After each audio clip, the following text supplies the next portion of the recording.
Bueno, voy a un poquito contar de qué se trata esto y qué es lo que estaba pensado para el día de hoy. Voy a hacer una introducción respecto de los que van a formar parte como expositores y los dejamos más a ellos que son los centros de la reunión hoy.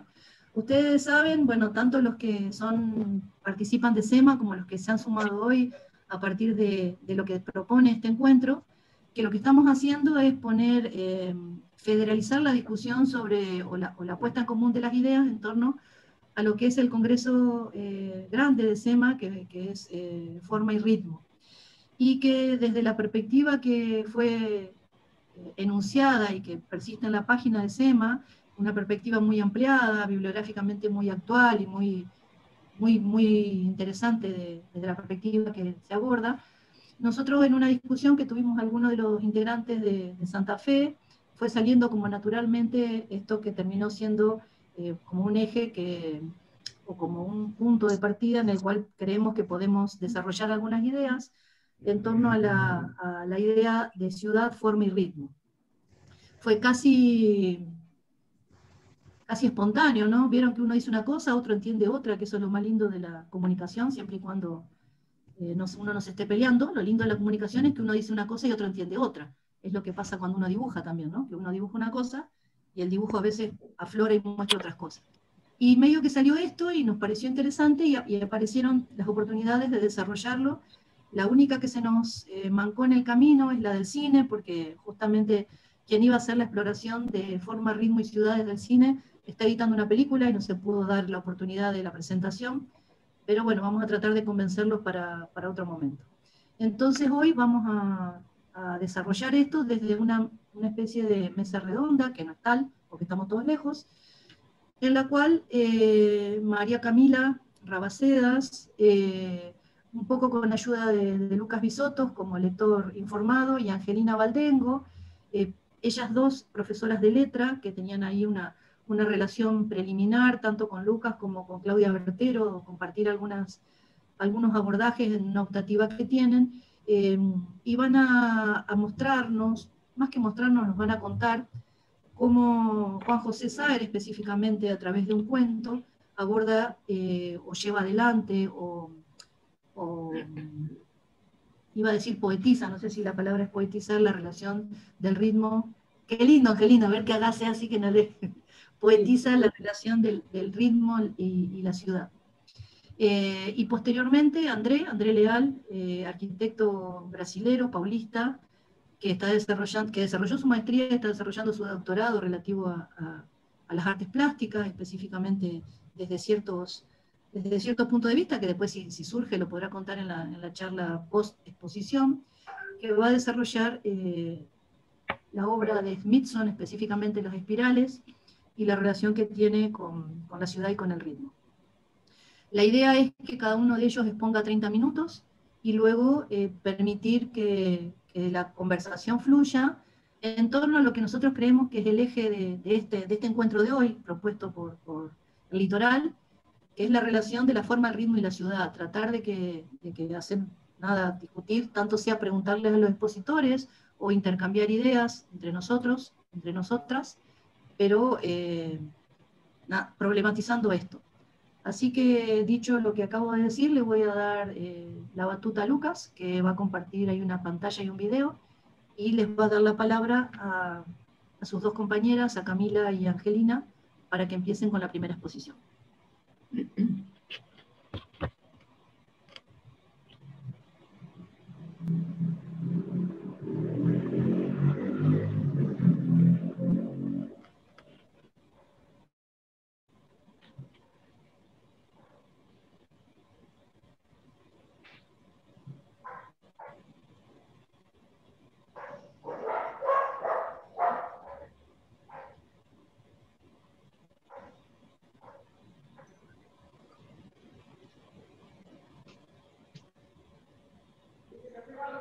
Escribir en los márgenes del río Tiempo. Autoras: Ángela Lidia Valdengo, María Camila Rabacedas. Lectores y editores: Lucas Bisoto, Arnaldo Arias. Mirar el río, dijo Borges, hecho de tiempo y agua, y recordar que el tiempo es otro río, saber que nos perdemos como el río y que los rostros pasan como el agua. Fin de cita, Arte Poética, Jorge Luis Borges. Escribir nuestra lectura del relato de A medio borrar de Juan José Sáer nos llevó por diversos senderos, donde fuimos y vinimos, pensando cómo hacer, cómo plasmar lo leído. Desde la experiencia de la lectura, reingresamos al texto y escribimos de acuerdo con saberes, sensaciones, experiencias y recuerdos propios, organizados en los esquemas que configuran nuestra memoria. Los recuerdos, al decir de Sáer, son como un alimento que baja hacia el nudo de la combustión de la memoria, que los tritura, los mezcla, los pule, los almacena en un gran recinto móvil, en el que todas las cosas, cambiando sin embargo de tamaño y lugar, permanecen. Fin de cita, A medio borrar. Esta escritura se configuró como una expedición arqueológica, de manera colectiva, aunque no siempre simultánea.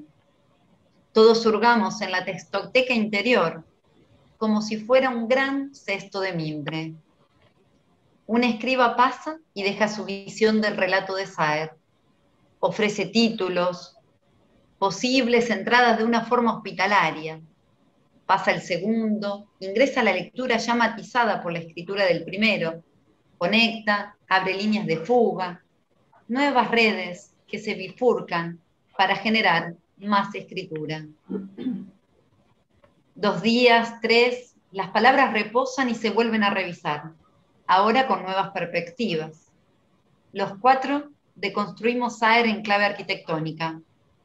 Juntos caminamos la inundación, recorrimos la ciudad y sus alrededores, con ojos diversos, en distintos tiempos y ritmos, a veces extranjeros. En este hacer nos sentimos vagabundos y extraviados. De allí el carácter dialógico e intertextual de estas líneas heterogéneas que conforman este ensayo literario. Ríos de tinta corrieron por estas páginas, tintas propias y ajenas. El acto de escribir fue ante todo un acto de desplazamiento. Del margen al centro, del centro a las orillas, a medio borrar. Lo asincrónico de esta escritura es sin duda una huella de esa lectura de Juan José Sáer, que comenzó en los márgenes, en ese espacio que se fue diluyendo entre vacilaciones y confirmaciones, sumergidos en la llanura líquida de un relato que se nos abrió a manera de palincesto y al que fuimos procurando completar, llenando sus huecos. Las imágenes de la pantalla ilustran este recorrido. La cámara avanza y retrocede, como el agua. El tiempo es una espiral de memorias que se conectan, historias a medio escribir, en el ojo del editor que las conecta y las fusiona, en una auténtica representación visual del viaje que en tanto lectores, espectadores, hicimos por la escritura. Pese a nuestra extranjería en el campo, agradecemos la invitación, porque es en la conversación, es en la multiplicidad de voces, de sujetos itinerantes, en un yo disperso, en un vos vecino y en un nosotros, en el que podemos materializar, hacer más sólida la literatura líquida y siempre escurridiza del escritor santafesino Juan José Sáer. Confiamos comprenderán que las intromisiones de estos polizones, del mundo de las letras en este universo tan suyo, no es sino el intento por aportar otra mirada, desde otro ángulo, a este intercambio. Escribir la lectura. Leer, ¿se parece a escuchar? ¿Dónde se encuentra esa palabra dicha con la mirada, con el cuerpo? ¿Cómo se construye el puente? ¿Es desde el texto al lector? ¿Del lector al texto? ¿Del lector al lector? ¿Del texto a la lectura? Escuchar, leer, es ante todo una forma de decir el mundo y también de habitarlo. En este sentido, la poeta Alejandra Pizarnik, cuyo aniversario hoy celebramos, En uno de sus versos más citados nos advierte que una mirada desde una alcantarilla también puede ser una visión del mundo.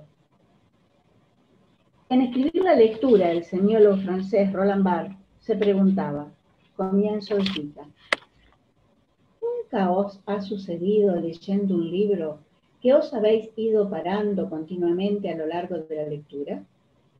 Y no por desinterés, sino al contrario, a causa de una gran afluencia de ideas, de excitaciones, de asociaciones. En una palabra, ¿no os ha pasado nunca eso de leer levantando la cabeza? Fin de cita, Barthes en El susurro del lenguaje. Intentamos registrar, y lo que vamos a compartir hoy, esa lectura de Barthes llama irrespetuosa, porque interrumpe el texto y a la vez va prendada de él, al que retorna para nutrirse. Nos propusimos poner de manifiesto en esta narrativa esas rasgaduras que les impusimos al texto, esas reflexiones, esos momentos donde el decir del semiólogo francés levantamos la cabeza para sumergirnos en la lectura. En Saer es característico encontrarnos con largas enumeraciones, con descripciones fragmentadas, con sucesivas listas y una abundante presencia de comas. Desde el punto de vista gramatical, comas y puntos son pausas, momentos para respirar y detener la lectura. El hecho de que en textos se empleen para quebrar párrafos y extender las oraciones produce una lentificación de la lectura que se registra fundamentalmente con la lectura en voz alta. Se avanza pero paulatinamente. Ese es el ritmo de la escritura a medio borrar. Es el recorrido, la lectura a medio escribir. El ritmo y la escritura. Saer es un escritor de experiencia, o dicho de otro modo, vida y literatura son en él inseparables. La escritura es un acto basado en la conciencia, y el tiempo es una experiencia del devenir. De allí que el montaje de fondo que acompaña la lectura muestra escenas a medio grabar, sujetos que aparecen, desaparecen, avanzan y retroceden. La vida cotidiana, la ciudad, sus edificios, y paisajes reconocibles en el escenario santafesino, pero como flashes, que están, pero se borran. Hay, en A medio borrar, una referencia constante, un viaje inminente, una partida a la que se alude, se nombra, se silencia. Hay un sujeto a medio ser, a medio partir. Pichón, el protagonista, que se aleja y se va borrando. Abrimos cita. Y ahora el colectivo, iluminado por dentro, arranca despacio, va, como quien dice, porque soy yo el que está arriba, dejando atrás la estación, las del centro, las esquinas, las casas parejas, monótonas, los parques entreverados en la oscuridad, la ciudad que va cerrándose como un círculo, dejándome afuera, más exterior de ella que del vientre de mi madre. Fin de cita. Una identidad, un yo que se inscribe por única vez en el texto hacia el final, cuando la partida ya no es gesto o un impulso, sino realidad. Hay un dejar de estar del cuerpo, un exteriorizarse que supera el acto de salir de viaje y que es en realidad el salirse de la trama, el fin de la escritura. Abrimos cita. Arrancamos. Suena la segunda explosión. Entro en la boca del tigre. Fin de cita, fin del texto. Un nuevo ritmo, mucho más fragmentado y vertiginoso, se impone. Para los lectores de Saer, que vivimos en la ciudad y que sabemos que la boca del tigre es la referencia concreta a un espacio, la salida de Santa Fe, para ingresar a las afueras, nos preguntamos, ¿a las afueras de qué? ¿De la escritura? ¿Del tiempo? ¿De la vida? Una pista, un intertexto. Al levantar la cabeza, encontramos esto, que dice así. Al doblar por una calle lateral veo, de paso, por la puerta abierta de par en par, de una casa, el agua que corre entre las patas de los muebles, y sobre la pared, a un costado de otra puerta abierta que da a una habitación interior, un espejo, y sobre él, en la pared celeste, un gran retrato oval. Fin de cita de A medio borrar. Entre las referencias intertextuales conocemos el retrato oval de Edgar Poe. Abrimos cita de Poe. La luz al caer sobre el lienzo del retrato en la habitación había desvanecido. El estupor delirante en el que mis sentidos se habían poseído. Fin de cita. Este guiño que Saer introduce en la escritura podría ser inadvertido. Sin embargo, esta intertextualidad cobra relevancia si observamos en la sombra de Poe la imagen de la muerte, que acecha como las lúgubres figuras que acompañan el desenlace del texto de Saer. Volvemos a Poe. Abrimos cita. Abismado en estas reflexiones, permanecí una hora entera con los ojos fijos en el retrato. Aquella inexplicable expresión de realidad y vida que al principio me hiciera estremecer, acabó por subyugarme. Fin de cita. Ese mismo subyugo es el que podríamos reconocer en Pichón, el personaje del texto de Saer que se autoimpone un éxodo. Esa partida es un gesto constante pero inconcluso en la trama. Una ciudad, un paisaje que están allí y estarán, porque el que se va gradualmente es él. Él es el que se pierde, en la ausencia líquida del olvido. Volvemos a Saer. Y después de doblar 2 o 3 veces, en completo silencio, en el cancel del crepúsculo, hacia las afueras del pueblo adormecido, más por el agua que por el atardecer que el ritmo de los remos. Fin de cita. Entradas y salidas de la propia escritura que evidencian algo de ese ritmo entre el acto de escribir y el acto de leer, entre los modos de percibir que son en cierta manera modos de existir, de habitar. El movimiento del agua es el mapa de la mirada que va dando sentido al relato. Hay una vigilancia de ese avance, un temor. A medio borrar contiene elementos inconexos, fundantes. La inundación que aleja al protagonista de su propia casa, las explosiones del ejército para evitar que el puente colgante se derrumbe. Abrimos cita.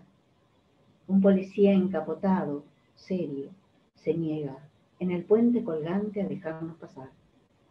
No hay, parece, certidumbre de que el agua subiendo, incluso más arriba que las brechas, no corte el camino. Al fin, atravesamos el puente. Se ve únicamente agua. Agua, de vez en cuando, en medio del campo. Es agua lisa y tranquila, al ras del terraplén. No veo más que una superficie tranquila, casi plácida, que se extiende hasta el horizonte a los costados del camino. Fin de cita. Una aparente tranquilidad que subraya un avance del agua sin retorno, una llanura cada vez más líquida, y a la cual se le contraponen los sonidos del ejército, los combates por detener el avance del agua. A quienes vivenciamos la inundación del año 2003, los ruidos nos recuerdan a las camionetas, a los Unimog y a los helicópteros, que por las noches sobrevolaban la ciudad mientras, con amigos, recorríamos los numerosos centros evacuados, tratando de que en algún sitio algo quedara en su lugar. Experiencia y vida, lectura y experiencia, una vez más, se encuentran. Las dos planicies, el río y la llanura, aparecen como objetos privilegiados por su misma entidad, como una mirada panorámica.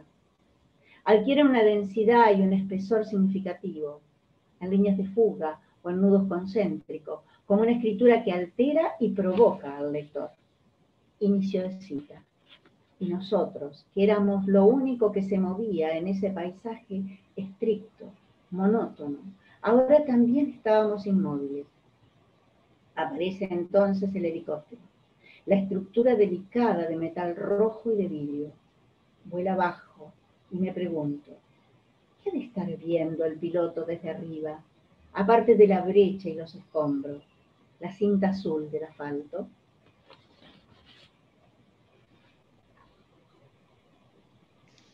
El extranjero en su tierra. El viaje, su partida a París, referencia a la que podemos llamar de corte autobiográfica, es el acto de alejarse del espacio para mirar y ver, desde otro punto de vista, redescubrir. Así lo leemos en una conversación entre Pichón y el gato. Inicio de cita. Y más que extrañar, que respondo después cuando me pregunta cómo me sentiré en el extranjero, me ocuparé en extrañarme, de concebir una ciudad en la que he nacido y vivido cerca de 30 años, que seguirá viviendo sin mí. Y después digo que en una ciudad es una abstracción que nos concedemos para darle un nombre propio a una serie de lugares fragmentarios, inconexos, opacos, y la mayor parte del tiempo, imaginarios y desiertos de nosotros. Fin de cita. En otra parte del texto reconocemos esta misma temática. La ciudad se va perdiendo, se ramifica como afluentes del río, en el que las personas y los paisajes aparecen y desaparecen, como aves de paso, cuya naturaleza no da, sin embargo, el privilegio de la pertenencia. Hay en esta obra un permanecer en la incertidumbre, en una condición de extranjería que es masiva. Los espacios son imaginarios para Saer y están desprovistos de vida.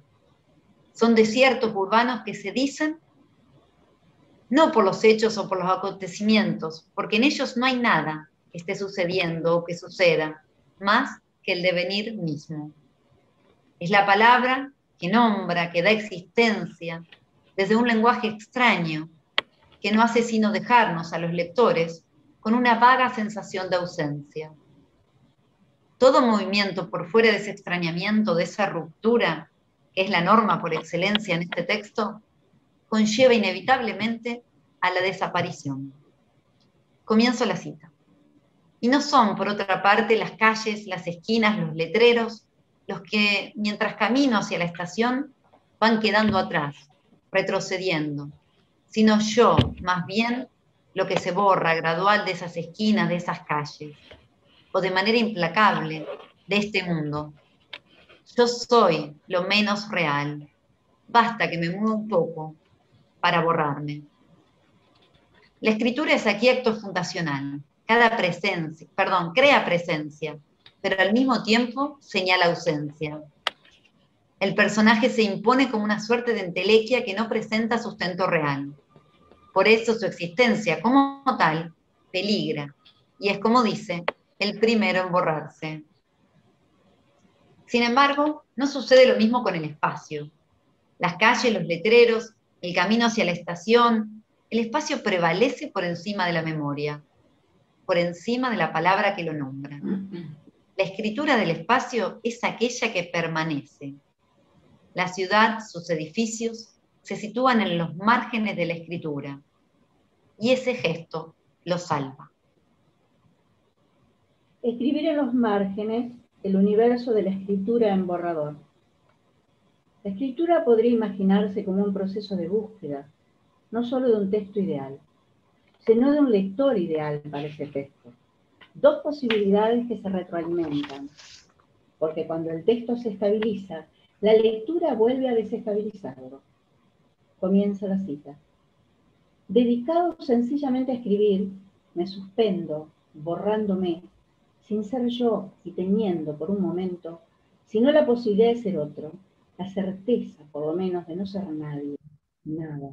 Como no sean las frases que vienen de la boca de Washington y pasan a través de mi brazo, y salen por las puntas de mis dedos y se imprimen, parejas, en el papel acomodado en la máquina de escribir. Fin de cita. Avanzar es imprimir movimiento a un cuerpo que lo lleva a desplazarse hacia alguna dirección. Ese movimiento puede construir o destruir, estar o desaparecer.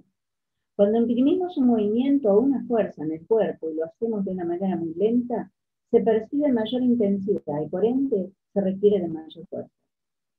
La lectura de este texto en particular requiere eso. La intensidad del texto está dada por su movimiento casi cinematográfico que pareciera haber sido filmado en cámara lenta. La identificación contribuye, sin embargo, a la intensidad de la lectura. Con la escritura sucede algo análogo. El texto se escribe y se borra. Es también lo escribir, como los personajes que lo habitan. Un Saer al que se le cuela algo biográfico. Un cuerpo que se debate en dos mundos, el parisino y el santafesino. Un estar entre, que es al mismo tiempo el recorrer ese puente que leemos y que podemos referenciar con distintos espacios de esta urbanidad que hoy nos convoca. Un puente, que es el cruce de esos extremos, pero también el espacio en que nos podemos asir del agua, el espacio desde donde vemos cruzar el río sin peligro. Ahora bien, ¿qué es el río en la literatura de Saed, sino lo imborrable, lo que avanza, paulatina y muy lentamente, pero sin pausa? Mirar el río es perderse en la poesía borgiana, que citamos al comienzo, pero también lo es en Saer, para quien uno está naturalmente perdido. Ese escepticismo lo acerca a Camus y a su nostalgia de ser siempre extranjero. El escritor santafesino, en cambio, elegirá la condición de visitante, estar de paso, estar saliendo, estar llegando. Estar de paso es como casi estar, es un estado entre, en medio borrar. Es esa la constante que deconstruye el texto. Todo, espacio, tiempo, sujeto, están a medio. ¿Viajar o no? Hay una porción de deseo inconclusa, hay un segmento indomable, el destino y la posibilidad de cruzar. El río, el amor, la frontera. ¿Qué queda? ¿Y qué se aleja? ¿Qué perdura? ¿Y qué se borra al cruzar el puente? ¿Cuántos puentes nos unen y nos separan en Santa Fe? ¿Cuáles son los puentes de nuestra vida que edificamos y derrumbamos? ¿El tiempo? ¿Cruzará? Principio de cita. No podría ser de otra manera, vamos a terminar con el libro, que es compleja la lectura en este espacio, pero bueno. ¿Quién puede asegurar cuál ha de ser el punto más alto? ¿Qué se puede tomar como referencia? ¿El pasado? Hubo la inundación del año 5, la del 27, la del 62. Fueron todas las de las grandes. Ninguna alcanzó la misma altura, todas diferentes. Se queda callado. Cuando suben despacio durante meses, enterrando bajo un agua oscura provincias enteras, estos ríos de agua confusa ganan no únicamente nuestras tierras, nuestros animales, nuestros árboles, sino también, y tal vez de un modo más seguro y más permanente, nuestra conversación, nuestro coraje, nuestros recuerdos. Sepultan, inutilizan nuestra memoria común, nuestra identidad. Muchísimas gracias por habernos escuchado. Le voy a dar paso a Andrés para que Andrés empiece su exposición, que comparta la exposición que tiene prevista y que desarrolle la presentación en la cual va a abordar la obra del artista Robert Smithson. Andrés, cuando quieras. Bien. Buenas tardes a todas y todos. Muchas gracias por la invitación, que me permitió también desarrollar algunos puntos de mi doctorado, de mi investigación de doctorado, que voy a presentar acá un resumen. Ojalá me haga comprender y que mi portuñol no complique también un poco la comprensión de todos. Y voy a leer también un poco y intentar hablar otras partes para que no sea tan aburrido, porque el mío es un poco más denso que poético. Bueno, el artista Robert Smithson, estadounidense, ¿no?, nacido en Nueva Jersey, es conocido por sus grandes obras de esculturas de tierra, siendo la más conocida la Spiral Jetty, construida en el Great Salt Lake en Utah en 1970. Es un muelle en espiral, como dice el nombre, que representa el ápice de su producción en aquel momento, y al mismo tiempo es una síntesis de diversos temas que el artista había explorado en los años anteriores. Entre estos temas destaco los más importantes, que son la entropía, un concepto de la física que el artista se apropia de una manera poética, evidentemente, y la desarrolla y la aplica, la transpone para todo el paisaje contemporáneo, tanto de los suburbios y ciudades estadounidenses de aquel momento. El estudio de los cristales, la cristalografía, también emerge en sus obras como parte de su visión entrópica del mundo, ya que los cristales son las formas más estables energéticamente. Además, el tiempo profundo de la geología y la conformación del paisaje se encuentran con esta visión entrópica de Smithson, llevándolo a un tránsito de escalas que van desde los cristales de sal del Great Salt Lake, que recubren al Spiral Jetty, hace una idea de una arquitectura entrópica que Smithson ve en la construcción de las casas seriales de los suburbios de Nueva Jersey y en su opuesto, los rascacielos despejados de Manhattan. Entonces voy a presentar algunos momentos de la trayectoria del artista donde emergen estas cuestiones y también algunas otras producciones artísticas y teóricas que se relacionan con la emergencia de esas formas urbanas y arquitectónicas en el paisaje estadounidense de fines de los 60 y principios de los 70. La forma de la Spiral Jetty en sí, la espiral que él produjo ahí en el lago Salado en Utah, emerge del contacto del artista directamente con el sitio, con sus historias geológicas y con la conformación actual de cuando él lo encuentra. Pero al mismo tiempo, Smithson ya había utilizado la forma espiral en algunos trabajos anteriores, uniendo esos intereses que se expresan en su idea de un paisaje entrópico, que es incluso el tema de mi tesis, que sería el encuentro del tiempo profundo de las formaciones geológicas con el tiempo superficial de las intervenciones humanas en el paisaje, o sea, el tiempo de la cultura humana o de la historia social de los paisajes.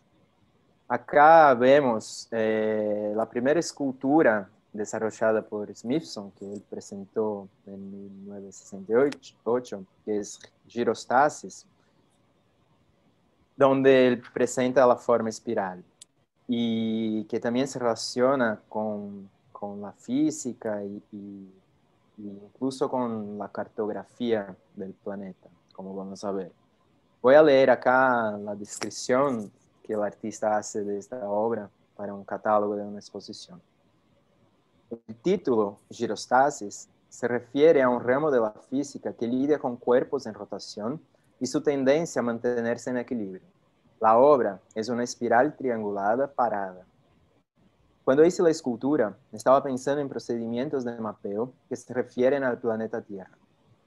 Se podría considerar que es un fragmento cristalizado de una rotación giroscópica o como un mapa abstracto tridimensional que apunta al Spiral Jetty. O sea, acá él da a ver también cómo se mezcla el sistema de representación cartográfica con su visión del crecimiento de los cristales, que vamos a ver en un ratito.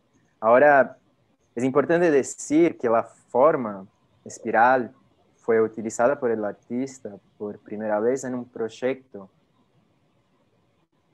donde colaboró con un estudio arquitectónico elaboró como artista consultor junto a este estudio, Tippett, Abbott, McCarthy, Stratton, para el desarrollo conceptual del aeropuerto de Dallas-Fort Worth entre 66 y 67. Fue en aquel momento que el artista hizo como su primera incursión en una escala territorial más amplia y también trabó contacto con los planos utilizados por los arquitectos, ¿no? Que hizo con que él viera ese tránsito entre las distintas escalas de representación en lo que bautizó de arte aéreo. Incluso él propuso una serie de esculturas de tierra, incluso fue en este momento que pensó en crear obras de tierra o fue llevado a pensar en estas obras de tierra en gran escala, ¿no? Y acá, no sé si ven mi cursor acá, se ve ya en 66, en este primer boceto, ya hay acá una indicación de una espiral, ¿no? Entre las pistas de aterrizaje. Así como dije, la representación cartográfica, bueno, una cosa importante es que viene de esta idea aérea también como la inmovilización del espacio que él ve cuando los aviones despegan o están por aterrizar, ¿no? Que todo parece más chico y el espacio se digamos, se hace un poco más artificial, así digamos. Entonces, y él ve eso en la representación cartográfica también, otro sistema de lo cual emerge esa comprensión de escalas y las posibilidades de actuación de su arte frente a ellas. Voy a citar de nuevo al artista en relación a los mapas. Los mapas que los agrimensores desarrollan, coordinando masas de tierra y aire, se parecen con redes reticulares cristalinas. Mapear la Tierra, la Luna u otros planetas es semejante al mapeo de cristales. Las líneas de latitud y longitud son un sistema terrestre muy parecido con nuestro sistema urbano de calles y avenidas. Y ahí ya vemos cómo él va se aproximando también de la idea de la ciudad como parte de este contexto, ¿no? Bueno, la propuesta final que Smithson presentó para el aeropuerto fue esta espiral que era para ser construida en gran escala entre las pistas de aterrizaje. El propio título, Aeromap, también nos lleva a ver el interés del artista por los sistemas de representación cartográfica y la abstracción de la superficie terrestre que genera. Y fue presentada con espejos también, y como mencionaron espejos y Borges, son también temas importantes para Smithson. Y es significativa que esta maqueta, que parece como un boceto también de girostasis, dentro de su pensamiento de la cristalografía y todo eso, también fue hecha en espejos. La cristalografía, ahora voy a hablar un poco de ella, permitió en aquel momento que cuando Smithson empezó con sus esculturas, una manera de concebir, de lidiar con la naturaleza sin caer en la vieja trampa de la metáfora biológica, como dice Robert Hobbes. Cristales, esas estructuras geométricas regulares que componen grandes porciones de la superficie de la Tierra, forman agregados y crecen sin estar vivas. Con la cristalografía como una idea generativa, el nuevo arte de Smithson no necesitaba seguir simulando presencias vivas, podía, en cambio, ser simplesmente un objeto estático. Y como indicamos al principio, un concepto fundamental para Smithson fue el de la entropía, que es la segunda ley de la termodinámica que de una manera general afirma que la energía en un sistema cerrado es más fácilmente perdida y que todos los sistemas tienden al equilibrio. Y Smithson replica esa idea para toda la corteza terrestre, que en su proceso de resfriamiento por el cual está pasando desde su formación, también es entrópica, ¿no? Y bueno, como dije, lleva a muchos lados esta idea y la manera como él explota poéticamente, ¿no? Ese concepto y no de manera física, de físico-química.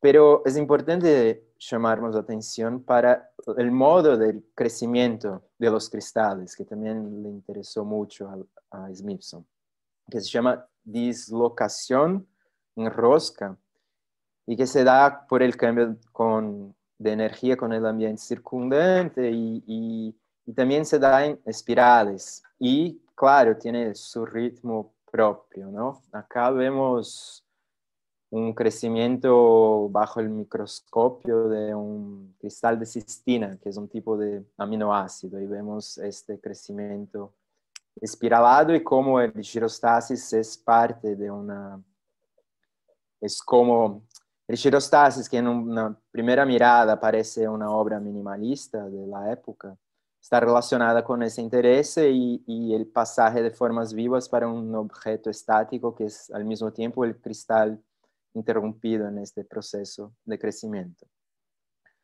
Y en este tránsito de escalas también hay una comprensión de los paisajes como algo fractal, ¿no? Entonces, una lógica fractal que va de los cristales al spirojetty, o sea, la propia formación de las estructuras geológicas que conforman los paisajes para los cuales miramos, sean hechos naturales o entrópicos con sus diferentes escalas.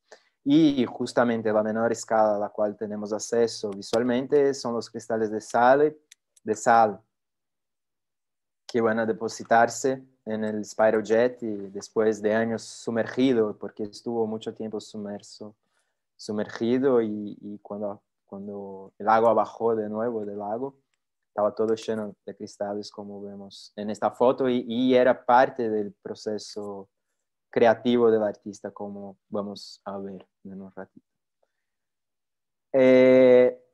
Importante también destacar que su idea de entropía tiene origen en la producción de artistas llamados de minimalistas, con los cuales convivió intensamente en la década de 60 y con los cuales incluso estuvo identificado por un momento.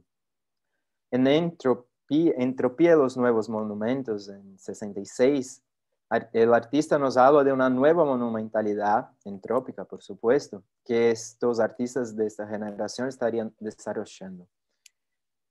Así habla Smithson. De un modo un tanto indirecto, muchos de los artistas providenciarían un análogo visual para la segunda ley de la termodinámica, que extrapola el alcance de la entropía al decirnos que la energía es más fácilmente perdida que obtenida y que en el futuro último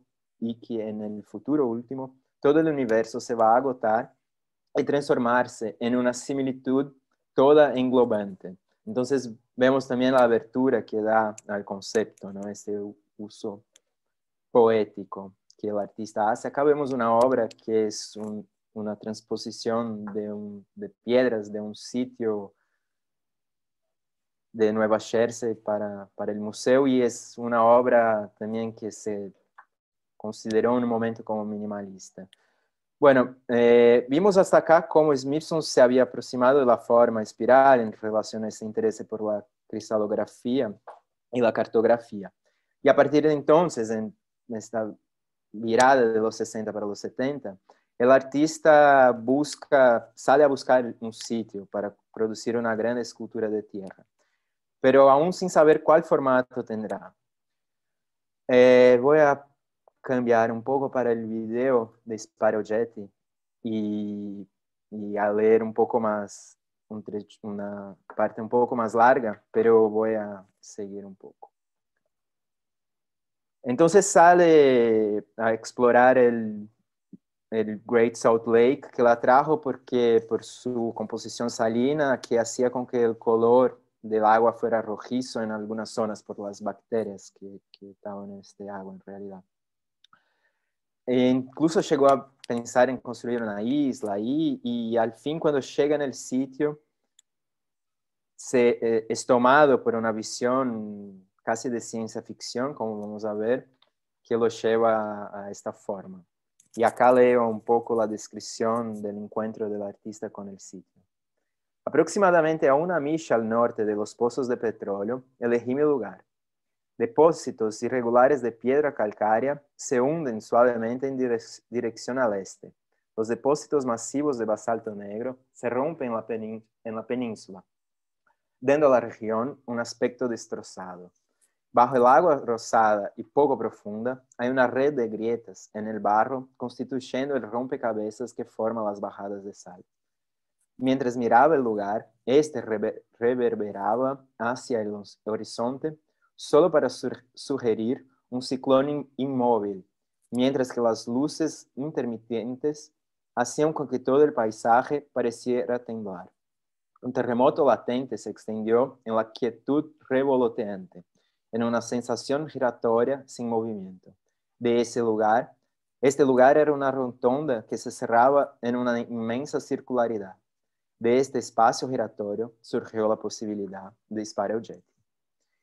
La escala de Spiral, sigue Smithson, la escala de Spiral Jet tiende, y ahora estamos viendo un poco ese tránsito de las escalas, tiende a fluctuar dependiendo de dónde se encuentre el observador. El tamaño determina un objeto, pero la escala determina el arte. Una grieta en la pared, vista en términos de escala, no de tamaño, puede ser llamada de Grand Canyon. Se puede hacer con que una habitación gane la inmensidad del sistema solar. La escala depende de la capacidad de uno de ser consciente de las realidades de la percepción. Estar en la escala de Spiral Jet es estar fuera de ella. A la altura de los ojos, su cola nos lleva a un estado de materia indiferenciado. Nuestra mirada corre hacia abajo, de lado a lado, recolectando deposiciones aleatorias de cristales de sal en los bordes internos y externos, mientras que toda la masa hace eco de los horizontes desiguales. Y cada cristal de sal cúbico hace eco del spiral jetty en términos de las redes moleculares del cristal. El crecimiento en el cristal avanza alrededor de un punto de desplazamiento, a la manera de un tornillo. El spiral jetty puede considerarse una capa de la retícula espiralante del cristal, magnificada trillones de veces. Como dije, entonces también está ese tránsito que el artista propone, ¿no? Y acá también entran consideraciones de la ficción científica. Toda esa discusión nos lleva también a otro lado, que no voy a entrar ahora mucho, para pasar un poco para su idea de este paisaje entrópico y cristalino. Acá vemos también el uso que el artista da de los mapas en relación también a este paisaje suburbano de Nueva Jersey, ¿no? Y esta presencia cristalina. Y esta idea de paisaje entrópico, la unión del tiempo profundo de la geología, se mezcla con la vivencia de Smithson en los suburbios de Nueva Jersey, donde pasó su infancia, como dije al principio, llevándolo a ver todo el paisaje como en disolución, esta tendencia entrópica de las ciudades que se extienden por la corteza terrestre como una gran red cristalina. Y al final de la década de 60, el artista empezó a realizar una serie de paseos por las canteras de Nueva Jersey, explorando sitios que, como él dice, habían sido de alguna manera perturbados o pulverizados, en busca de una desnaturalización y no de una belleza escénica construida, o sea, de este paisaje entrópico. De este modo, las acciones humanas también pasan a formar parte de la construcción geológica del paisaje, ¿no? Y estos suburbios de casas seriales, entonces en rápida expansión, son emblemas para él de este paisaje. Voy a leer nuevamente una parte de una descripción que el artista hace de uno de esos paseos por una cantera en Nueva Jersey. Junto a mi esposa Nancy y la esposa de Judd, Julie, partimos para explorar esa localidad geológica. La cantera de Upper Montclair está ubicada en la Edgecliff Road, Upper Montclair, y fue trabajada desde aproximadamente 1890 hasta 1918. Un trozo de lava en el centro de la cantera libera pequeños pedazos de cristales de cuarzo. Por cerca de una hora, Don y yo quebramos incesantemente el trozo con un martillo y una tachadora. Desde el topo de los peñascos de la cantera se podían ver los suburbios de Nueva Jersey, ladeados por el skyline de Nueva York. El terreno es llano y lleno de conjuntos de casas de clase media, formando pequeñas disposiciones que se parecen con cajas. Las autopistas serpentean a través de las ciudades y se convierten en redes de hormigón producidas por el hombre. De hecho, todo el paisaje tiene una presencia mineral. De los brillantes restaurantes de acero en acero cromado a las ventanas de vidrio de los shopping centers, un sentido de lo cristalino prevalece. Esas construcciones también que conforman ese paisaje automovilístico nos hacen acordar también de Aprendiendo con Las Vegas, este paisaje que es tomado en este momento por Denise Scott Brown, Venturi y Eisenhower, por su carga simbólica para la arquitectura postmoderna, pero estas imágenes nos hacen mucho acordar también las imágenes sacadas que Smithson tomó en su paseo por Passaic, que es un paseo fundamental también para su visión de este suburbio, de esta manera como vinimos describiendo, pero en el cual no voy a entrar mucho, pero vemos acá inclusive el restaurante cromado y los estacionamientos, ¿no? Este paisaje espectral, un suburbio espectral que Smithson lo llama. Nos hace acordar también de Louis Mumford en La ciudad en la historia, que describe también la formación de los suburbios estadounidenses como esta expansión que dependiente de una única forma, el automóvil particular, cuya extensión devoró la única commodity de la cual el suburbio podía jactarse, el espacio. De este modo, al contrario de las casas en el parque de los primeros suburbios, ahora tenemos construcciones ubicadas en un estacionamiento. Sigue Mumford describiendo este paisaje suburbano. Una multitud de casas uniformes, no identificables, alineadas inflexiblemente, a distancias uniformes, en caixas uniformes, en un baldío comunal sin árboles, habitado por personas de la misma clase, de la misma renta, de la misma franja etaria, testimoniando las mismas performances televisivas, comiendo las mismas comidas prefabricadas sin gusto, de los mismos congeladores, conformadas en todos los aspectos interiores y exteriores al mismo molde común. Así, en última instancia, el efecto del escape suburbano en nuestra época es, irónicamente, un ambiente uniforme de baja calidad, de lo cual es imposible escapar. Estamos de nuevo frente, ahora termino la cita, esta indiferenciación entrópica, ¿no?, que homogeneiza la superficie terrestre, esa similitud toda englobante de la cual nos habla Smithson. Smithson la llama también de un paisaje sintético. Y me gustaría presentar ahora también una obra de Dan Graham, un artista y arquitecto estadounidense que en 1967 presentó esta sistematización, digamos así, de la forma de estas casas seriales suburbanas. Para él, los conjuntos habitacionales de casas seriales en gran escala constituyen la nueva ciudad y existen en todo lugar. Son esos suburbios espectrales, ¿no? Graham sigue afirmando que proyectadas para llenar áreas de tierras muertas, las casas no necesitan adaptarse o intentar resistir a la naturaleza. No hay unidad orgánica que conecte el sitio de la tierra con la casa. Ninguno tiene raíz, partes separadas en un orden sintético mayor predeterminado. Además, el artista menciona que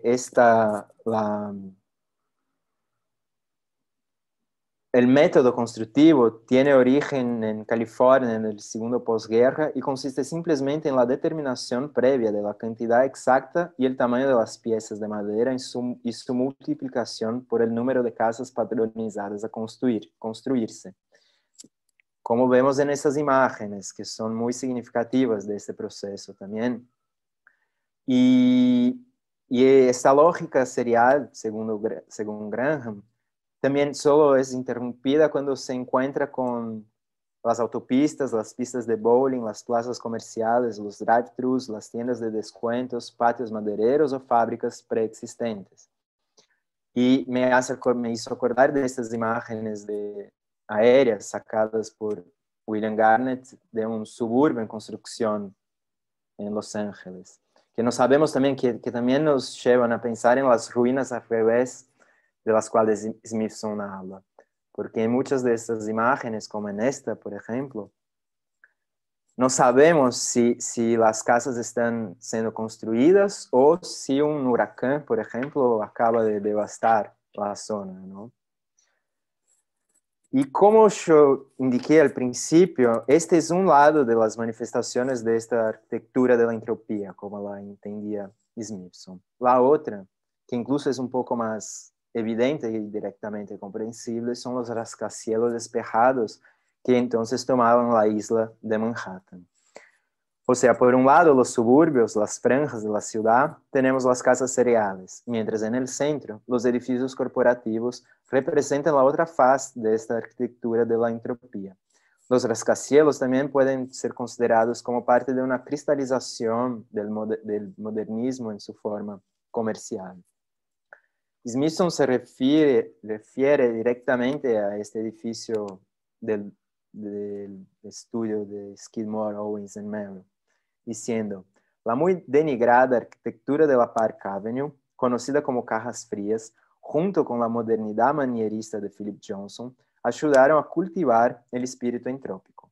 El edificio de la Union Carbide es el mejor ejemplo de esa entropía arquitectónica. para finalizar, bueno, vimos un poco, entonces espero que me hagan comprendido un poco. Este tránsito de escalas que lleva Smithson de los cristales de sal a esta comprensión del paisaje urbano. O sea, los procesos de cristalización que empiezan en las profundidades de la corteza terrestre los llevan a interpretar la constitución de los paisajes urbanos contemporáneos que están hechos incluso de esos materiales de las profundidades de la corteza terrestre, ¿no? Pese que el artista se dirige a un proceso específico de la década de 60 y 70 en los Estados Unidos, fue en aquel momento que tal proceso emergió con toda su fuerza en el paisaje estadounidense, replicándose alrededor del globo en los años subsecuentes, cristalizándose en las formas de nuestras ciudades contemporáneas que siguen siendo construidas bajo los mismos modelos. Y termino acá también con un par de ejemplos de edificios espejados en el centro del río. Muchas gracias. Termino de compartir.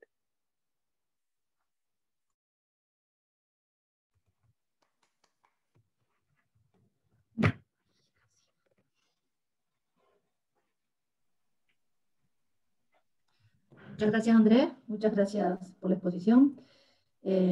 Además de súper interesantes, han sido muy, muy ajustados con los tiempos los dos. Así que me refiero a las dos presentaciones, no a las dos personas. Así que nos están dando la oportunidad para que iniciemos un intercambio, que pueden ser, como dije al principio, o específicamente a cada una de las presentaciones o al tema en general. Yo los dejo para que ustedes hagan algún comentario y en el caso de que surja, bien, y si no, como siempre, seremos los moderadores los que tiramos la primera piedra. Así que ustedes quedan con el habla, si quieren levantar la mano, si se largan así medio a granel a hablar, a su disposición, los expositores y los santafesinos.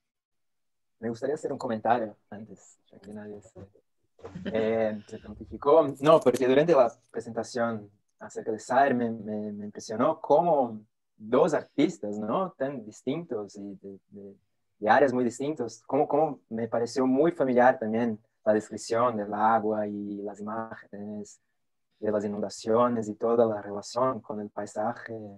Son dos paisajes muy distintos, pero a la vez tienen muchos puntos de conexión. Me pareció muy, muy interesante. Y a Smithson también, me encantaba Borges, incluso no cité acá Borges, pero mencioné allí en un momento. Pero también las inundaciones y grandes avalanchas y todo eso lo atraía mucho. Bueno, me voy a hacer eco de usted, André. Yo también encontré similitudes y conexiones al momento de escucharlo y al momento de ver los espirales, que para nosotros también son una manera de visualizar y de esquematizar el tiempo. El tiempo nosotros lo vemos como un devenir, puntualmente en este texto y en otras experiencias también, y la manera, tal vez una de las mejores maneras de ver esa representación puede ser una espiral. Entonces, también encontré las conexiones al momento en que usted mostraba las imágenes. A mí lo de las imágenes me llevó a esa idea que toma Saer de mapear, de mirar desde arriba, cuando dice lo del helicóptero, que estará mirando, y cuando vi la primera imagen dije, bueno, tiene cristales, pero es el río, es una llanura líquida, o sea, yo automáticamente hice la asociación, no me sentí extranjera, que era el temor que teníamos con Camila de sentirnos extranjera en este espacio, ¿no? Al contrario, me llevó un montón de preguntas, Cami, acá hay que hacer otra cosa, hay que cruzar esos dos textos. Y esa relación, yo por lo menos la interpreté así, si me equivoco, por favor, decímelo, André, la relación de llevar esta primera imagen a una imagen hacia arriba, fuerte, de una gran ciudad. Como el hombre da vuelta, como Saer, siempre sobre lo mismo, va y viene, ese devenir permanente del océano, ¿no? O sea, yo permanentemente me perdí un poco cuando hiciste el análisis del puerto, ahí cuando te fuiste más al plano arquitectónico, ahí sí, me fui. Y las escrituras, las citas, dije, bueno, se pueden cruzar tranquilo con Saer. Sí, y con Borges mismo. Bueno, Borges hay un laberinto ahí que se ve perfectamente, que podemos cruzar con la rosca. Sí, Sale otro texto. Sale otro texto, Camila. Un laberinto de tiempo, incluso. Sí, hay una Aleph. Tenés una lefa ahí también. Sí, incluso él cita la Aleph en un texto acerca de los espejos, justamente. Nos mutamos para que Griselda y la gente hable.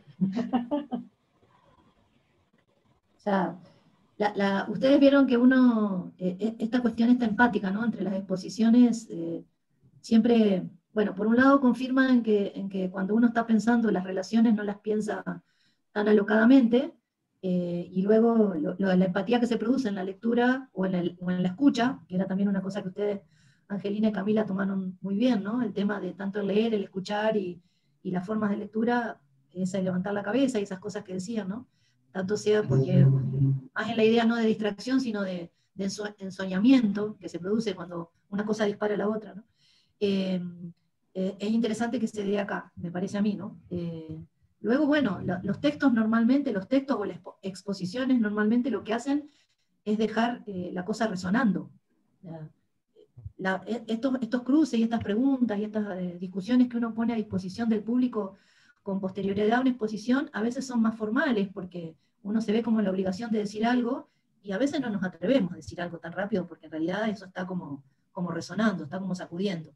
Y así que tampoco tengamos la obligación de decir algo ya. Yo creo que es más esto que uno escuchó y lo que ustedes están intercambiando me parece que es súper valioso, en el sentido de que nos ayudan a nosotros a hacer una segunda lectura sobre lo que propusieron, y claramente lo interesante es que disparen otras cosas, ¿no? Pero bueno, ustedes dirán si hay alguna consulta específica o alguna gana de hacer alguna asociación o lo que quieran. Queda... Sí, Griselda. Sí, Iván, y después también Juan tiene ganas de hacer un comentario. Sí, bueno, primero, gracias por las exposiciones. Me parece que siempre que alguien comparte, pone en juego o en fuego cosas ahí como el medio, siempre está bueno como reconocer que hay ahí un acto medio como de arrojo, ¿no? Como ponerse ahí al cascoteo, decimos nosotros aquí en San Juan, ¿no? Como este juego en el que jugábamos cuando éramos niños y que nos tirábamos cascotazos amistosos, ¿no? Como esta erosión, ¿no? De compartir las cosas. En la primera exposición fui anotando cosas, ¿no? Que me nacían o que me aparecían, ¿no? Que me emergían con lo que compartían. Y lo primero es que, por ejemplo, me preguntaba cómo es que convivían todas estas voces, ¿no? Saer, Poe, Pizarnik, Borges, cómo iban construyendo ahí como si fuese un diálogo con estas imágenes en donde aparecía la repetición, ¿no? Y el ida y vuelta, me pareció ese mecanismo, me pareció un mecanismo muy potente de imagen, como el ida y vuelta de la ciudad, ¿no? Como las escenas que iban y se retrotraían. Extrañé quizás, porque aparecían repetidas veces el leemos, decíamos leemos, ¿no? O nos encontramos, y extrañé como una pequeña descripción de quiénes leemos, quiénes somos estos que nos encontramos con esta ciudad, ¿no? O con esta ciudad múltiple. Por otro lado, la repetición de una frase que es abro y cierro cita, me aparecía como si fuese una aliteración del texto, o sea, como si fuese un ritmo que se repetía, ¿no? Esto de abro cita de tal cosa, cierro cita de tal cosa. Eso me parecía que en un momento aparecía al principio como un ruido y luego apareció como si fuese una musiquita del texto, como que aparecía y se repetía. La parte de los unimogs y los helicópteros me parece que es una imagen súper fuerte, muy intensa de la situación de las inundaciones, y que me parece que yo extrañé también que hubiese alguna imagen respecto de eso, más allá de la auditiva, porque por ahí a quienes, por ejemplo, vivimos en el desierto y que la inundación nos es muy ajena, esa imagen fue como muy chocante para mí, escucharla, digamos, y traté de buscarla automáticamente en la imagen. Y después hubo muchas frases que me parece que son muy potentes respecto de la forma y que en el universo de la forma estaría bueno como laburarlas, ¿no? Como por ejemplo el espacio prevalece por encima de la memoria, o los gestos que salvan, lo que crea presencia y señala ausencia, la escritura como búsqueda del lector ideal y después pensarse como lector ideal o no ideal, ¿no? Esto de saber. Y las descripciones del puente me parece que son muy potentes, o sea, como sugieren una cantidad de cosas. Eso fue lo que me pasó con esa exposición. Y luego, en la segunda, me parece que aparecen una serie de referencias que me quedo como con muchas ganas de profundizar, como por ejemplo la relación entre esta abstracción, la relación entre las cuestiones entrópicas respecto de los cristales y cómo se relaciona eso con decisiones a nivel ciudad, ¿no? Urbanismo o mismo arquitectura, cómo se relaciona esto de la entropía, sobre todo en los años 60, que fue como un boom, la descripción, el hallazgo de los fractales, ¿no? Del caos como la ruptura con este orden tan intocable de las matemáticas y de la física. Me parece que esa fase con la que estaba conviviendo este artista tiene un potencial enorme. Esta situación del futuro como una similitud englobante me parece que es una hermosa pregunta para trabajar, porque ya nos pasó este futuro no englobante, o nos encontramos con englobamientos que no esperábamos, como puede llegar a ser la actual pandemia, por ejemplo. La multiplicidad de lecturas microscópicas, peatonales, abstractas, incluso está el video que parece como si fuese una visión de arriba, ¿no? Y lo último que aparece como entropía arquitectónica me parece que son vectores muy potentes. Así que nada, son todas como emergentes de lo que escuché y de lo que vi, que me parece súper potente. Así que nada, gracias por compartirlo. Juan. Bueno, ya lo dijo todo Iván, me parece. Iván dijo un montón de cosas, así que yo ya creo que no tengo que decir nada. A mí la verdad que me hizo muy bien escucharlos hoy porque vengo con un día así muy oscuro y realmente prender el teléfono y verlos a ustedes con esta descripción tan increíble que hacen del río. Nosotros no lo conocemos mucho el río, que lo tenemos siempre lo leemos en la espalda, pero bueno, esta idea de la escritura como un río me pareció estupenda. Y el trabajo de André es sensacional, la verdad que te entendí todo, André, hablas muy bien castellano, sos un genio. Me sorprende un poco cómo llegás a ver el trabajo de este artista, yo no conocía nada de su obra, y eso era una pregunta que quería hacer, ¿cómo es que vos llegás a conocerlo? Pero la verdad que tengo anotado un montón de cosas y muy buena tu descripción, es lógica y certera en muchas cosas, porque mucha gente alucina con los fractales, y lo que vos mostraste ahí realmente es un fractal. Pero mucha gente cree que cualquier cosa es un fractal. Así que te felicito, está muy bien. Mientras André contesta cómo lo conoció a Smithson, se me ocurre que tanto María Camila como Angelina como André podrían poner en el chat su correo electrónico si tienen ganas de someterse a algún intercambio posterior, en cualquier sentido, ¿no? Me refiero tanto de preguntas como de aportes, siempre está buena la devolución posterior, así que por ahí si lo ponen en el chat, pueden tener ahí algún intercambio con alguien que tenga ganas de pasarle algo. Andrea, si tenés ganas de contar cómo aparece Smithson o cómo pasaste de Mata Clark a Smithson, ahí podés. Es el pasaje más directo, sí, Griselda. Bueno, muchas gracias. Difícil, estoy en este proceso de escritura también, intentar contener las cosas que como vieron, es un poco, se puede perder, un laberinto muy fácilmente de perderse. Bueno, sí, es un periodo que yo me dedico a estudiar ya hace bastante y que estudié en mi maestría, pero partiendo de un artista brasileño, Hélio Oiticica, que vivió en Estados Unidos en los 70. Y allí tuvo algún contacto no muy esclarecido, pero el otro artista que me atrajo y puse los dos en diálogo es Gordon Matta Clark. Y hago relaciones mucho más ligadas incluso a la arquitectura, pero a la historia del arte también, en la espacialidad, en Oiticica y Matta Clark. Y bueno, y la ciudad tiene una presencia en la obra de los dos, sobre todo Matta Clark, ¿no? Y de ahí empezó, bueno, ya conocía un poco Smithson, pero nunca me profundicé, nunca me atrajo así mucho. Su obra conocía ahí, Spider-Jet y punto. Y ahí Matta Clark empezó a producir arte, porque es arquitecto también porque nosotros somos arquitectos, no Smithson. Y el primer contacto que tuvo con el arte fue ayudando a Smithson en una exposición que Smithson hizo en la Universidad de Cornell cuando Matta Clark estudiaba allá. Y fue su asistente y desde entonces empezaron un intercambio muy grande, muy, muy intenso. Ahora no me acuerdo.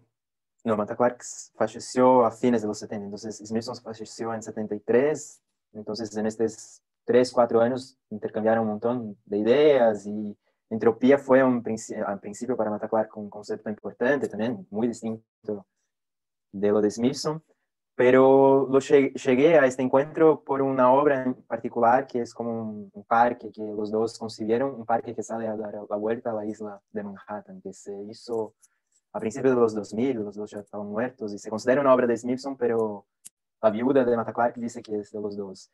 Y ahí, bueno, empecé el doctorado con otra idea, incluso tenía esta presencia de Smithson, pero estaba en otro lado. Y ahí me profundicé en Smithson, es eso, abre un montón de cosas y lo vi muy ligado con este paisaje contemporáneo también, con un paisaje extractivo, ¿no? Que está muy en boga hoy en día, ¿sí? Un poco la trayectoria que me trae hasta acá. Y la cuestión de la geología, ¿no? La cuestión de la geografía, el paisaje, esta idea de paisaje como totalidad y yo me acuerdo de, vos Andrés te debe acordar un poco más de qué, pero esta foto, creo que es una foto de una obra, o no sé muy bien qué es, que es este camión volcador que está al lado de la cantera volcando, no me acuerdo si son restos de algo, ¿no? Esta idea de la minería, de la extracción, de la transformación de la corteza terrestre, o sea, yo no sabía nada de esto de los cristales y todo eso, pero bueno, hoy es central, ¿no? Tanto desde la perspectiva ecológica como desde la perspectiva paisajística. Sí, sí, todo que ver. Sí, es un derrumbe de asfalto, la imagen esta. Y que sí está en esta época ahí, antes de las grandes esculturas, a mitad de camino de las obras que mostré acá, que presenté acá.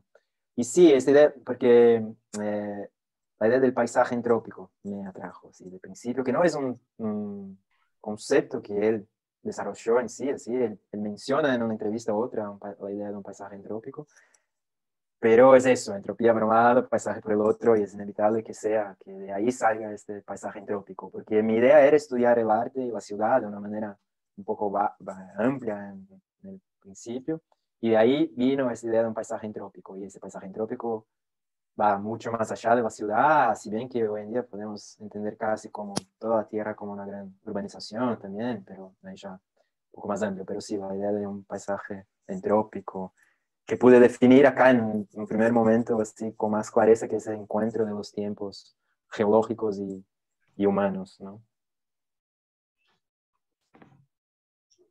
Sí, puedo. Me gustó escuchar de la primera presentación. Yo soy del interior de pueblos de llanura, de pueblos de pampa, de campo.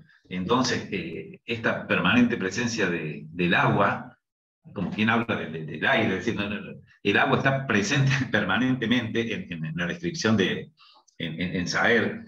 Y también me llama la atención esta descripción, digamos, casi barroca de cada una de las cosas, de los elementos. Va señalando una por una todas estas cosas que son para él los recuerdos, que creo que dice como que son alimentos, los recuerdos, digamos, él se nutre de toda esa memoria de las cosas, ¿no? Pero han citado a Borges 2 o 3 veces, el viejo Borges dice que la memoria por ahí la acomodamos un poco, dice un poco memoria y un poco olvido también, digamos, vamos construyendo mundos, pero realmente me encanta esa descripción minuciosa de lo que para él es, digamos, el paisaje que lo alimentó, digamos, a este Saer. Y de la otra exposición me encantó el tema de las escalas, este pasaje de lo micro, de los cristales, poder ir haciendo esa transferencia para hacer una lectura de realidades urbanas, pero que en definitiva son entrópicas en el sentido de desorden. Hay una foto muy loca que mostró Andrés, que es un barrio en construcción, y dice, no se sabe si está en construcción o en destrucción. Me encantó esa imagen, porque vos no sabés qué es lo que estás viendo. Entonces, esta asociación de lo fractal en el cristal, pero hacer lecturas no forzadas, como dice Juan López Coronel, es decir, no hay fractales así que a la mancha ancha, pero van detectando pequeñas cuestiones y en micro y macro escala que son bastante interesantes y pertinentes, digamos, para estudiarlas, ¿no? Por ahí es lo que quería aportar. yo no encuentro cómo levantar la mano, se ve que no tengo actualizado el Zoom en alguna última. Pero hay una cosa que, estoy de acuerdo con lo que dijo Raúl bastante, pero hay una cosa que me gustaría decir, que no sé si es un gran aporte, pero es una mirada extranjera, para decirlo de alguna manera. Yo ya me siento bastante local adentro de la UNL, pero no puedo evitar, después de 8 años, bueno, ahora hace uno que no, cada vez que llego, y me empiezo a encontrar con la laguna, y después el río, y la fauna, la flora, todo, o sea, que me pasan un montón de cosas. O sea, realmente yo pido disculpas, pero no conocía mucho Santa Fe, había pasado un par de veces, y cuando empecé a trabajar allí hace 8 años, me maravillo cada vez que llego. Es una maravilla para mí esa parte, toda esa cuestión geográfica que tienen, y la relación que tienen con eso, ¿no? Muchos de los santafesinos y otros no, otros hay como una negación también de una manera, ¿no? Pero mientras leían y yo escuchaba, me dejé llevar así un poco por la situación, es como súper poético lo que se ve. O sea, yo que lo puedo ver desde afuera, para mí es como un arribar y un encontrar permanente, un observar desde afuera, porque no es mi lugar. Y nada, me pareció, bueno, Saer siempre, lo que he leído de Saer, obviamente recomendado por mis amigos santafesinos también, es como súper interesante en ese punto, pero nosotros tenemos acá en Córdoba un montón de cosas, hay un montón de escritores, pero me pasa lo que quizás a algunos de ustedes, es como lo local, lo que uno está acostumbrado, es lindo poder mirarlo con esa mirada como un poco de afuera, un poco extrañada, ¿no? Sí, lo más, a mí, o sea, digamos, yo soy adoptada santafesina, no soy de acá, a mí lo que me extraña en Saer, y por ahí me gusta y por ahí me complejiza, es saber por el recorrido que está haciendo, o sea, poder ficcionar mi propio espacio que convivo, me produce algo, realmente es un estrés, porque no es lo mismo cuando uno, o para mí por lo menos cuando leo a un autor, y el espacio que está describiendo, no lo conozco, lo puedo imaginar, me deja, en cambio, con Saer lo que me sucede es que tengo que ir a ver, o digo, esto no es así hoy, o sea, es muy loco estar en la ficción y en la realidad al mismo tiempo, y cuando armábamos el texto con Camila decíamos, ¿y esto dónde está? Se fue de tal lado a tal otro, esto es imposible irse, entonces vos te tenés que correr del manejo de espacio que tenés de tu propia ciudad, porque él va en el recorrido del texto poniendo lugares que en tan poco tiempo no pueden estar juntos. ¿Se entiende lo que digo? Entonces, para el lector santafesino produce un extrañamiento, a mí por lo menos como lectora me produce eso. Cada vez que entro a Saer paso por todos los humores. O sea, hay momentos que me dan de tirarlo y hay momentos que lo amo, pero es como el río. O sea, el río nos permite eso, nos permite mirarlo, pero también o nos avanza y nos violenta. Cuando se inunda nos violenta, porque nos violenta, hace lo que quiere con nosotros. Entonces es un escritor que pasamos por todas las sensaciones, un escritor muy, muy fuerte, como lectora lo estoy diciendo, no como, digamos, que lo recomiendo, porque realmente yo siempre digo, ¿qué le pasará a quien no vive el río como lo vivimos nosotros? Ahora lo estamos viendo, yo por lo menos lo estoy viendo ahora, que era uno de los temores, ¿qué va a pasar con el otro, con este texto que está atravesado por la literatura? Porque de arquitectura no podemos hablar, porque no tenemos ni idea, pero a mí la verdad agradezco y me dio mucho placer hacerlo y me dio mucho placer compartirlo. No sé, Cami, vos si querés agregar algo. Yo llegué como colada, como tercera en la docena, voy a decir. Esto era una iniciativa de Lucas y Ángel, y me sumaron como de un ventón, digamos, de un arrebato. Y bueno, la verdad es que una vez más, siempre que Angelina me mete en uno de sus proyectos, disfruto y aprendo. Esta vez soy extranjera en un mundo de extranjeros, y sin embargo disfruté también muchísimo y aprendo muchísimo. Usted, Moriana, recién decía que de alguna manera viene como pasajera, como paseante desde Córdoba y Santa Fe. Yo también vengo del interior, también vengo de la llanura, como decía Raúl, y de campo, puro campo, pero bueno, ya me siento también santafesina en un gran aspecto de mi vida. Y el río, tuve esas relaciones como Ángel define de Saer. Ese río me dio odio y amor en diferentes momentos de mi vida. Creo que lo más interesante de Saer es que, como otros escritores, fue un extraño en su ciudad. Y creo que eso lo hace sentir con la escritura. Eso nomás quería agregar.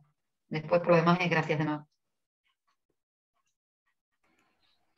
A mí lo que me resulta de Saer, o sea, yo calculo que es una cuestión generacional, los lugares que relata los conozco y los viví, muchos inclusive desaparecidos, ¿no? Entonces lo que digo es, ¿cómo va a ser la lectura de Saer cuando la gente que lo lea ya no tenga estos recuerdos de vida, ¿no? ¿Cómo va a ser ese relacionamiento? Porque, bueno, en algún momento los que convivimos en ese espacio-tiempo, así como la arquitectura o la ciudad cambió, esos recuerdos también de primera mano van a, salvo que los relatemos, ¿no? Se los pasemos a los hijos, a los alumnos, etcétera, esos relatos de primera mano tampoco van a ser comparables. Entonces ahí, no sé, va a ser ficción pura, porque ya no va a haber nadie. O sea, yo realmente me acuerdo cuando salíamos a dar la vuelta al perro y cruzábamos el puente colgante y las tablas de madera del puente colgante sonaban. Yo me acuerdo, mi papá me llevaba, y el clac, clac que él relata, nadie nada nunca, yo me acuerdo de ese ruido. Y hoy ya no suena, porque el puente no cuelga más y tiene el piso de asfalto y de hormigón. Entonces, todas esas cosas, o sea, no sé, salvo que hagamos esto del trovador, ¿no? De decir, yo digo, mis hijos dirán, mi mamá se acuerda, y algún día mis nietos dirán, mi abuela se acuerda de cuándo, y en algún momento se van a olvidar todo. Pero iba a ser toda una ficción, ¿no? Porque va a decir, bueno, ¿será que alguna vez el puente colgante sonó? Y sonó en la memoria de alguien. Porque el otro se leerá en Wikipedia, ¿no? En la memoria de alguien. Sí, ahí Iván cató una frase que es para otra discusión, pero a mí también me sonó. Dice, el espacio permanece, dice, inclusive por encima de la memoria. Pero es lo que dice Griselda, digamos, el espacio no es algo que está por fuera y nosotros lo miramos, digamos. El espacio es el que experimentamos, el que vivimos, el que de algún modo percibimos los ruidos, percibimos los tablones que hacían ruido, que ahora, vos decís, no están más, digamos. Creo que podría ser tema para conversarlo por fuera, digamos, si el espacio tiene algún grado de objetividad y permanencia, o el espacio es esto que cuando se murió el último que lo recuerda, cambió y es otra cosa. Pero es, digamos, como un aporte tangencial, digamos, a esta discusión. Yo creo que Saer hace una descripción así exhaustiva de lo que era para ese sujeto y ese individuo y que coincide con la vivencia de un grupo generacional. Entre Griselda se suma a esos recuerdos en algunas porciones, pero es así, digamos, cuando cambia la dinámica de la ciudad, hace que el espacio se modifique porque se modifican los que perciben el espacio junto con el espacio. Es medio loco lo que tendría que pensarlo un poco también. Era eso. Por ahí, dale, Caro, dale. No, que yo quería agregar que, bueno, a mí me parece que justamente también ahí está lo interesante de la obra de Saer, ¿no es cierto? Que yo no viví el puente colgante así, es más, ni siquiera me acuerdo cuando se cayó. Mi marido siempre recuerda que él sí escuchó el ruido desde la escuela La Salle, pero me pasa que leyendo a Saer puedo, y capaz que también tiene que ver con esto de que somos arquitectos y tenemos esa preparación y esa habilidad para imaginarnos espacios, que me pasa que cuando lo leo lo puedo imaginar, más allá de que no lo haya vivido. Así que también ahí me parece que radica lo interesante y de poder cruzar todas las disciplinas artísticas, o en este caso la literatura y el arte con lo que estuvo trabajando Andrés, con la arquitectura. Yo encontraba por ahí que me recordaba una imagen que me había quedado de un profesor de Carlos Reinante en una clase que decía que la ciudad es un palincesto, y en donde se borra, pero siempre hay una huella. Entonces, por ahí a mí me queda esa imagen, ¿no? Cuando leía este cuento que propuso Angelina para traer aquí de Saer, el buscar también, me llamó me dio ganas de ir a buscar ese espacio. De hecho, ir a dibujar, la idea era también plantear fotografías y dibujos. Luego quedó esto del video para hacer un mix con la charla manca del cine. Pero la importancia de las huellas, ¿no? De que las ciudades, de que el espacio también conforma huellas perceptibles o no, que puede ser la memoria, ¿no? Pero perceptibles, por ejemplo, en este cuento. Completando eso, nosotros cuando hicimos los 4 recuperamos también el concepto de palincesto, que es de Gerard Genet, y creo que esto que acabas de recuperar vos desde lo arquitectónico viene a cerrar y a completar la frase que mencionaba Iván y que Raúl también recuperó, esto que les quedó sonando de que el espacio pervive más allá de la palabra, más allá de la memoria. Creo que eso es la huella en literatura, y que es justamente esa porción de lo que queda y que a su vez queda, pero abre otra mirada, otro punto de fuga. Hay algo que termina siendo inabarcable, que es en Saer también eso es el ritmo, pero no sé, Ángel, si estoy oscura o es claro lo que digo, pero me parece que en palincesto es que se recupera esto de que hay algo que siempre se va. Por eso Saer, y ahí Griselda un poco Saer te contesta también, esto de que quien pervive, vos decías, se va a ir cuando nos vayamos los sujetos. Para Saer los sujetos se fueron siempre. De hecho, siempre están yéndose. Y lo que queda es el espacio. Lo único soy yo el que se va todo el tiempo, dice Saer. las casas quedan. Inclusive Borges dice, cuando habla de los objetos, que los mira y dice, ellos no saben que ellos quedan y nosotros nos vamos, y ellos no se van a enterar. O sea, siempre hay una huella para buscar. Por eso esa idea de que no teníamos lenguaje para lo que hacen los que estaban, ¿qué palabra ponemos? Rajadura, no sabíamos qué poner porque no manejamos el lenguaje, pero nos sentimos en determinado momento eso que hacen los exploradores, con esa pieza pequeña, porque saber tiene eso, te mete en distintos lugares y vos decís, ¿y esto dónde es? ¿Dónde está? ¿Cómo lo está mirando? Y ahí está, además tiene una cosa muy fuerte, que lástima que no están los cineastas, que por lo menos así lo vimos nosotros con Camila, que son escenas, cuento no es eso, porque hace una escena, se va a otro lado, cambia espacio, pero es todo en paralelo, y cuando lo lees, la lentitud llega a un momento que agobia, porque ahí está el eje del dolor de la inundación, porque es una inundación la que me está narrando, que está en el medio de su viaje. Es una de las tantas inundaciones. Entonces el agua tiene unas descripciones de eso de la llanura líquida. Y lo otro que tiene, que nos costó mucho la cita, a mí me costó un montón leerla, es la cantidad de comas. Pues tiene una palabra, coma, que cuando lo lees en silencio, no pasa nada, pero cuando lo lees en voz alta, se te traba la lengua porque esa coma no va ahí. Pero él la quiso poner ahí, por lo tanto vos la tenés que respetar desde la oralidad. Y es complejo leerlo oralmente. Nos pasó lo mismo con Saramago, ¿viste? Que te pone punto y coma, y vos decís, y uno tiene un registro de lectura. Y ahora quién habla, ¿no? Con Saramago ¿quién habla? Y permanentemente lo hacen. Nunca sabes quién está hablando, quién está diciendo, te hace volver para atrás, va y viene, como el video. Los personajes van para atrás, vuelven, entran, salen, se van de cuadro, vuelven a aparecer. Inclusive nos quedó algo pendiente con Cami. El hermano mellizo no sabemos si es un hermano mellizo o un alter ego, o sea, eso quedó para otra ponencia. Porque ya si nos metíamos ahí íbamos a terminar nunca. Habría un montón de historias. Quería señalar ahí un punto que me pareció importante respecto de cómo las morfologías o las prácticas, digamos, del diseño en cualquiera de sus expresiones se relacionan con estas expresiones, ¿no? Con estas expresiones artísticas. Y particularmente muchas veces pasa que los estudiantes plantean protestas, ¿no? Como otra vez estamos delirando con la poesía y con los textos, y por qué estamos trabajando con esto y no estamos trabajando con cuestiones más concretas.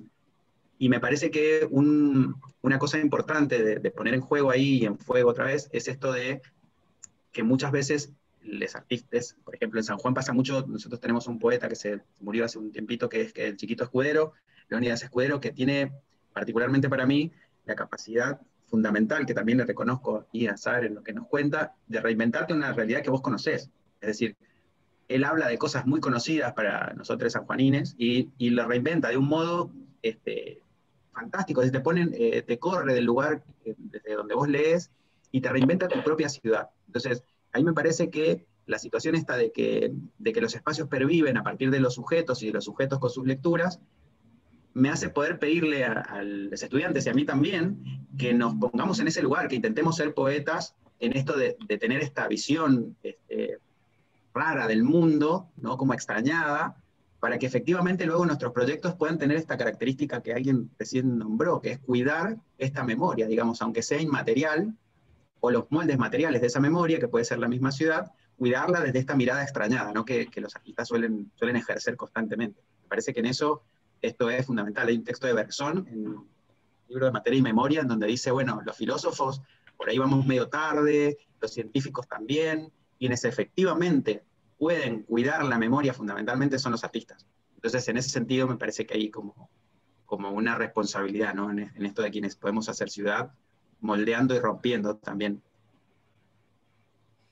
A mí me da también para hacer una observación que es personal, pero creo que sirve a los efectos de lo que estamos comentando. Lo que a mí me sucede con Saer, yo nunca me enojo con Saer, porque no encuentro momentos en los cuales el tipo me ponga a sentirme mal, porque él logra una cosa que en mi propia forma de ser es muy difícil. Soy una persona muy ansiosa. Y la lectura de Saer baja mi ansiedad a cero, porque hay que leerlo tan lento, y hay que, cuando empieza con las enumeraciones, si vos sos ansiosa, chao, deja el libro y andate. Entonces, cuando uno entra así en un estado alfa y baja la ansiedad, no es el único, hay otros escritores que hacen eso. Ahora estoy leyendo un libro que está bajando mi ansiedad al menos 20. Sí, estoy leyendo un libro de Perec que, por ejemplo, enumera lo que hay en un sótano, en una bodega, y lee la etiqueta de cada vino que está. Estoy con el mismo libro. ¿No? ¿Baja la ansiedad o no eso? Hay que relajarse y darle, ¿no? A mí me produce el efecto contrario, yo lo tiro. Bueno, en ese sentido, y a fuerza de que parezca que estoy haciendo una asociación media traída de los pelos, la temporalidad que contó André que hace Smithson cuando él, al prefigurar la espiral, sabe que por la propia característica mineral del lago, esa espiral va a pasar de ser de tierra a ser de sal en X cantidad de años, también habla de una relación con el tiempo que es mucho más extendida. Sobre todo, o sea, esto lo hizo Smithson en los 70, yo calculo que el tiempo tenía otra medida en los 70, pese a las expresiones de la física, ¿no? El tiempo hoy tiene una medida mucho más corta y eso nos pone también un poco más locos, ¿no? Pero darse la oportunidad, y sobre todo cuando André comentó que sabía lo que iba a suceder, habla de una seriedad para el abordaje de las cosas que muchas veces nos da envidia, ¿no? Por lo menos a mí me sucede eso. Me queda más que agradecerle haber participado de la reunión. Creo que esta cosa de encontrarnos una vez al mes para discutir la relación entre la forma y algo, que este año es el ritmo, pero bueno, eso da oportunidad de poner otras cosas en relación, ¿no? O por lo menos ver cómo cada uno aborda la relación de este par, cómo lo entiende, cómo lo explica, qué relaciones establece, creo que es lo más atractivo, ¿no? Así que agradecerles mucho este momento, decirles que para nosotros fue, por lo menos Lucas, Caro, José Espinosa, que está por ahí, yo, que nos juntamos un poco para decir, che, ¿y qué podemos presentar? Y fue interesante cómo se dio esta relación o esta presentación, que a ninguno de los cuatro se nos había ocurrido en ese momento y creo que salió bastante bien. Enrique, no sé si querías decir algo o si, porque levantaste la mano y la bajaste, sí. Pero ¿te escuchamos? Bueno, simplemente en nombre de la Comisión Directiva de SEMA, agradecer a los expositores y a ustedes que organizaron este encuentro. Lo interesante es que prácticamente están representadas todas las asociaciones regionales, hay gente de todos lados, y nada más que gracias, y gracias por poner toda esta voluntad para hacer esto, y sinceramente me reconforta, y creo que a todos nos reconforta encontrarnos por lo menos de este modo.